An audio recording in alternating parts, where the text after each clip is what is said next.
This is the story of an old mine, what some people call the Old Walker Mine.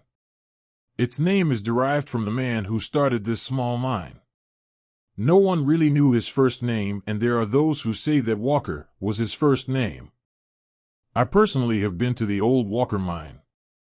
It is located in country that is very rugged. The elevation of the mine is just over 4,000 feet. You can only get there on an ATV, hiking, or on horseback. Even with an ATV, it is very difficult because the valley is very narrow and thick with underbrush, and the banks of the valley are almost vertical. If you get down to the mine site, getting back out is not always an easy task. Walker arrived in the Atlin mining camp in the mid-1920s. There was still some activity around this camp closer to the town of Atlin, but it seemed all of the promising ground was staked up. Walker heard that there may be some creeks worth looking at that were over the north range of mountains. Some previous prospectors had been on the other side of this range and did find gold. The only problem was there was not access to this area and the terrain was really rough. It would take a 3-day walk just to get into town for supplies, so few prospectors were interested in that area.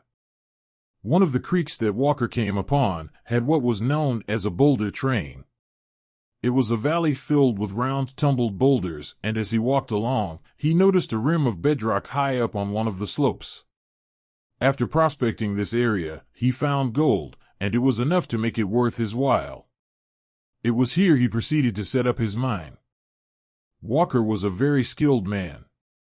First he built a cabin, just downstream from where he was going to start a shaft. About a quarter-mile downstream from his cabin, he then built a water-powered sawmill to produce the lumber he needed. He then erected a large log and sawn plank building. Within this building he built a flume to carry the creek water from an upstream ditch flume to a 12-foot overshot water wheel. The water wheel powered 2 reciprocal pumps, each on long vertical poles, connected to a walking beam reaching down the side of the shaft being dug from inside the building. To hoist the gravel from the shaft, he had a pulley on the side of the water wheel that acted as a winch to lift a skip-style bucket made of steel.